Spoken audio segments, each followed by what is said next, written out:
Waking up to find a stranger in your bedroom is undoubtedly the stuff of nightmares.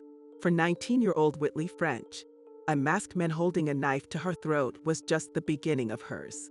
By the time Whitley had the chance to call for help, her home had been transformed into a house of horrors. She would now have to fight desperately to save what was left of her family. Right, I'm getting 911.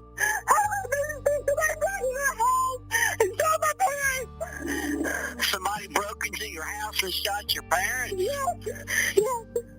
All right, hold on. Ma'am, we're going to get somebody to you. Confirm your address.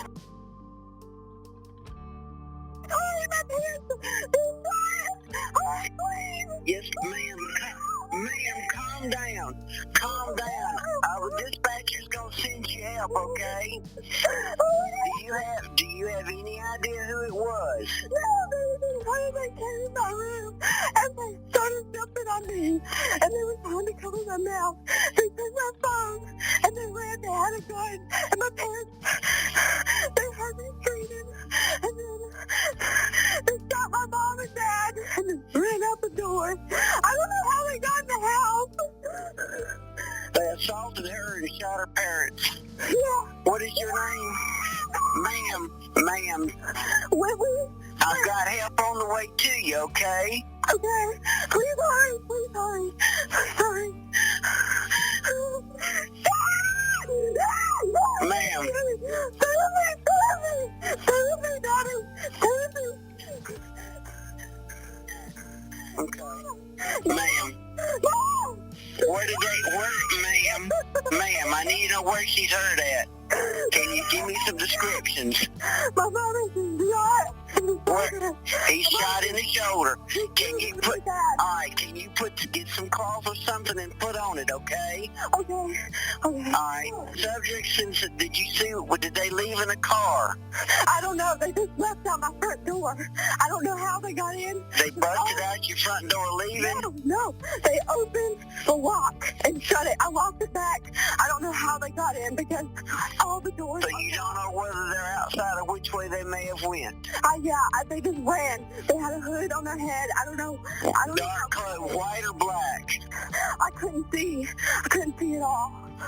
Okay, you don't know whether they're white males or black males? No, I don't. I don't know at all. I'm really scared. Should I hide? I know. How old are you? I'm 19 years old. All right, you got your doors locked. Yeah, all the doors I've got it. We've got it. I'm staying on the line with you. We got every deputy in the county's coming your way as fast as they can. I know you are, honey. I know you are. I don't know why this was happening to me. So she doesn't know if they took anything. They were wearing hoods and left running on foot. Yeah.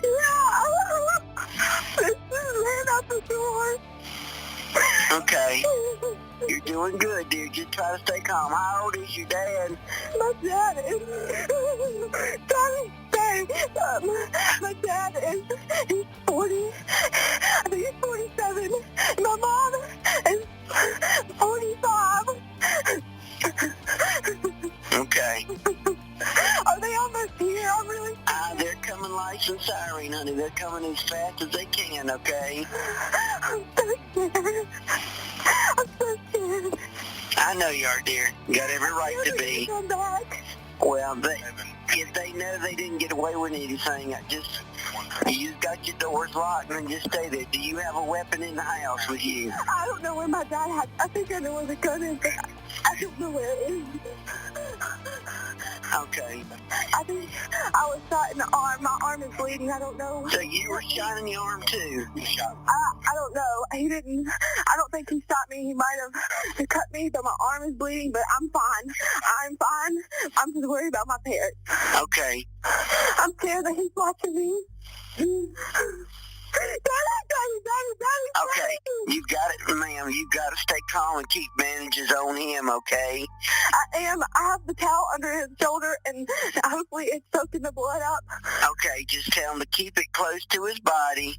And not to move. Neither one, they don't move. He doesn't breathe, and then he inhales very fast. Is that a bad sign? He's probably in shock of what's happened to him, okay? Okay, my she's not making any noises. I don't want to go. She's laying near the door, and I don't want to go over there. I'm scared. My dad is laying in the kitchen. He's laying in the kitchen floor. Where's your mom at? My mom is right near the front door. Near the front door? Yeah, she's laying there. Okay. All right, can you get to her to see if she's breathing? The daughter may have an arm wound, the father's shot near the shoulder, respiration's irregular, mother's down on the floor, not making any noise. Okay. Are they almost here? Well, the fire and medic trucks and stuff are nearby. We got to let the sheriff's deputies try to get in there. Did they have handguns? Did they have rifles? It was a handgun. So they had pistols? It was a handgun. That's all I know. I don't know anything about guns, really. Okay. I mean, was it just a small gun in his hand? Yeah, a small gun. He pulled it out when he ran down the stairs and shot my mom because she was near the stairs first. And then... So they snuck in to rob and y'all surprised them? Yeah. I had no idea. And my mom and dad were downstairs and I was upstairs in our room asleep. Okay. Are they almost here? Please say they're almost here. I'm scared. Okay. As long as you got the doors locked, is your dad alert to tell you enough to tell you where his gun is? He's not breathing anymore. He's not doing the deep breaths anymore. His eyes are closed. Is he moving in the air at all? He's not moving. He doesn't have a pulse. He doesn't have a pulse? I'm doing him CPR. She's initiating CPR on her dad. I'm up to 35.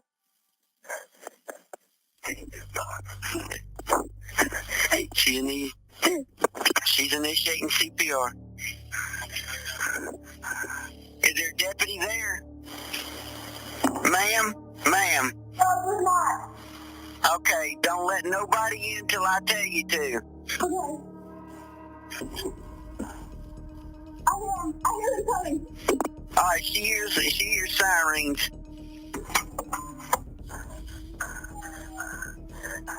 Do not open your door till I tell you to, okay? Yes, sir. We got to make sure the deputies get there first and make sure that if they're still around, they can find them. Yes, sir. Yes, sir. And when they do, there'll be a lot of people in there in a hurry.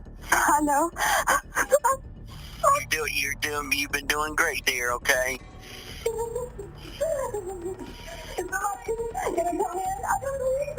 Is the law enforcement out there? Yes, he is. All right, if the law enforcement's out there and the scene's secure, you can let him in. He hasn't knocked on the door yet.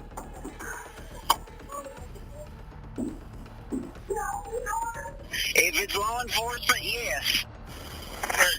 Ma'am, is there a trooper inside with you? One trooper inside.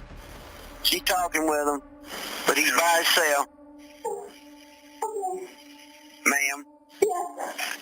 Okay, then what's the trooper doing? He's looking outside. All right, he's checking around the residence now. I know. Can we speak on? Yes, sir. All right, look, she's saying that the one is gone. There's two here. As far as I know, the scene secure have not cleared the house. If you want to go ahead and send them in at this time, tell them to come in the driveway at the side door, and I'll stand by right here, okay? Looks like you got two, definitely 10-7 at this time. The female's right here. Okay, does the young female, is she wounded also? Yeah, she's got an injury, but I don't know if it's a gunshot or a cut. Okay, is her father in 1067? Because she was doing CPR on him. It looks like both of them are. It appears that both of them are. Okay, 3% possible, 2 1067s come in through the side door. Where's the deputies at now? Stand by.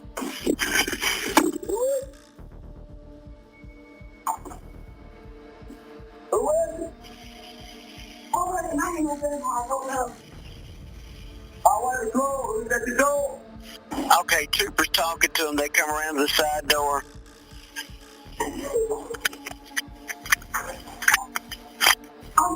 Trooper. They're checking the house. They're securing the house. February 4th, 2012, Reidsville, North Carolina. 19-year-old Whitley French had awoken to the creak of a floorboard and the horrifying sight of a masked man in her bedroom. The man lunged through the darkness, pounced on, and attempted to subdue Whitley. He pressed his palm over her mouth and waved a blade before her eyes, but his attempts to keep Whitley quiet were failing. In the struggle, the home invader sliced the young girl's arm open with a knife. Whitley screamed for help, alerting her mom and dad who were sleeping soundly downstairs. But as she did, the masked man then attempted to make his getaway. Whitley's parents, Troy and LaDonna French, heard the cries for help and immediately rushed from their downstairs bedroom. When they reached the stairs, they were faced with the same terrifying sight that their daughter had woken up to. Only this time, the masked man was holding a gun. The intruder shot both of Whitley's parents and immediately fled the home. Whitley then made her desperate and ultimately heartbreaking 911 call. Despite her efforts, both of her parents died from their gunshot wounds. To make matters worse, there were no witnesses to the crime outside of Whitley, and she had failed to get a good look at the man who held her at knife point in her own bed. Police searched the home for any trace left behind by the killer. The investigators eventually found a clue in the form of a drop of blood. It appeared that in his panic, the masked man had slashed his own skin when switching from knife to gun just moments before he pulled the trigger on Whitley's innocent parents. The drop of blood found on the stairs was taken to the North Carolina State Crime Laboratory and examined. This sample did not match the blood of Troy or LaDonna French, their daughter, Whitley, their son, or their daughter's boyfriend, Jose Alvarez. This meant that the blood belonged to the killer. A full DNA profile was created. Over 50 subjects with possible connections to the crime were swabbed and tested, but no matches were found. The case was getting cold, seemingly insolvable, but after 12 months of investigation, as all hope was near lost, Rockingham County Sheriff Sam Page gathered funds in order to pursue alternative DNA testing, familial DNA testing specifically. What may have seemed like a shot in the dark from a member of law enforcement refusing to give up would produce a truly stomach-turning result. These new tests revealed a possibility that the blood found on the stairs belonged to a close relative of Jose Alvarez. John himself was ruled out by the testing, and by this point, Jose Alvarez was no longer simply Whitley's boyfriend, he was her husband. The frightening signs now pointed toward John's older brother, landscaper Jose Alvarez Junior. The problem was that Y chromosome STR analysis, a test that determines whether two males share the same paternal lineage, in other words, the same father, showed that the blood sample from the stairs did not come from someone with the same paternal line as Jose Alvarez. This eliminated both Jose Alvarez Jr. and John and Jose's father as suspects. Regardless, police approached Jose Sr. and Jr. in their investigation. Both men agreed to submit DNA samples. Would this chasing of a lead end up as the ticking of a box, or as the world-shattering case breaker that Sheriff Sam Page had hoped for? The DNA swabs obtained revealed that Jose Sr. was not actually Jose Jr.'s biological father, but more importantly, they revealed without doubt that the blood on the stairs in the French home had come from Jose Alvarez Jr. 3 years after the tragic deaths of LaDonna and Troy French, Jose Alvarez Jr. was arrested and charged with 2 counts of capital murder. Jose pleaded guilty and received 2 consecutive life sentences without the possibility of parole. As the judge passed Alvarez Jr.'s sentence, he made sure to remind the cold-hearted killer, "You will die in prison." A thorough forensic investigation had led to a chilling revelation. Jose Alvarez Jr. was now locked away for good. But the hows and whys of these 2 murders are almost as disturbing as the acts themselves.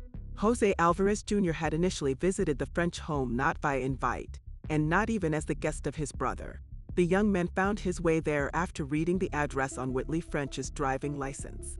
Alvarez took mental note of the address, and then began to make secret trips to the home.